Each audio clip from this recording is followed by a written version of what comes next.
মিথ্যে বলছেন আপনারা। তেজ বসু মল্লিক যদি পুলিশকে সাহায্য করতে আসবেন তাহলে ওনাকে গুরুদেবের পোশাকে পাওয়া গেল কেন?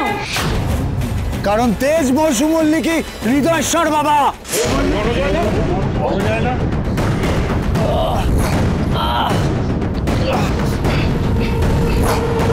তবু কেন পুলিশ ওনাকে হেফাজতে নিচ্ছে না?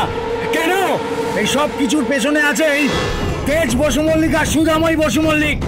ওনাদের নির্দেশেই আমরা এতদিন মেয়ে পাচার করছিলাম। মিথ্যে, এই রণজয় মিথ্যে কথা বলছে। আমি এরকম কিচ্ছু। আশুতোষ বাবু প্লিজ প্লিজ আমাকে যেতে দিন। আমাকে সুধার কাছে যেতে হবে, রেশমির কাছে যেতে হবে। আমি শিওর ওই সাত্য কিমন ওকে নিয়ে গেছে, ওদের নিয়ে গেছে কোথাও। আমাকে প্লিজ যেতে দিন প্লিজ। কোথাও যেতে তো বলে তোকে।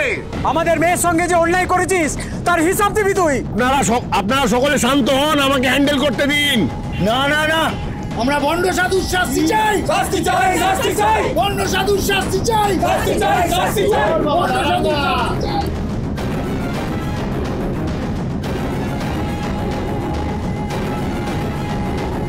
সুধা কোথায় গেল?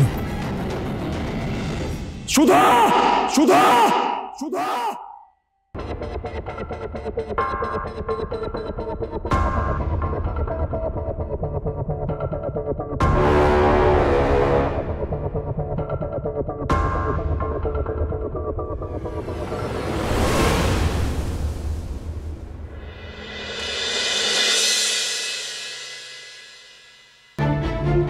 আর যেভাবে হোক আমাকে বাইরে বেরোতেই হবে। বাইরে না বেরোলে আমি আশুতোষের সাথে কথা বলবো কি করে? ঠাকুরজি তুমি কোনো চিন্তা করো না, এদিকটা আমি সামনে নেব। আর তোর এইগুলো তোমরা কেউ ভয় পাবে না, হ্যাঁ? আমি সব ঠিক করে দেবো। অল দ্য বেস্ট ভালো পিপি। জানো মাম্মাম কি বলে?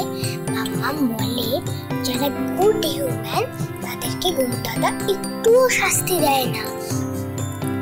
তাই আমার বাবার কিচ্ছু হবে না। আমার বাবাও সেফ থাকবে, তাই না?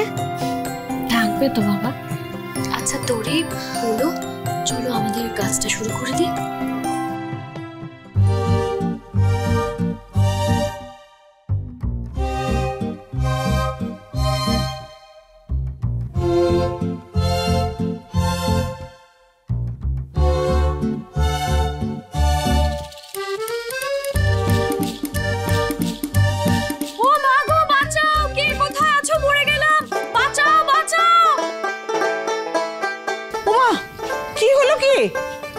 তরিকা কোথায়? কি কোথায় তুমি?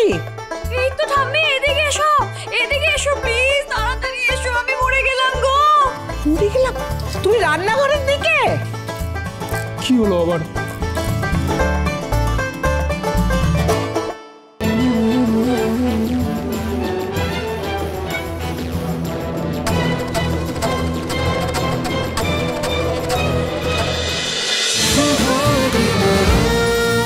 শুভ বিবাহ সোম থেকে রবি প্রতিদিন রাত 10:30টায় স্টার জলসায় ও জিও হটস্টারে।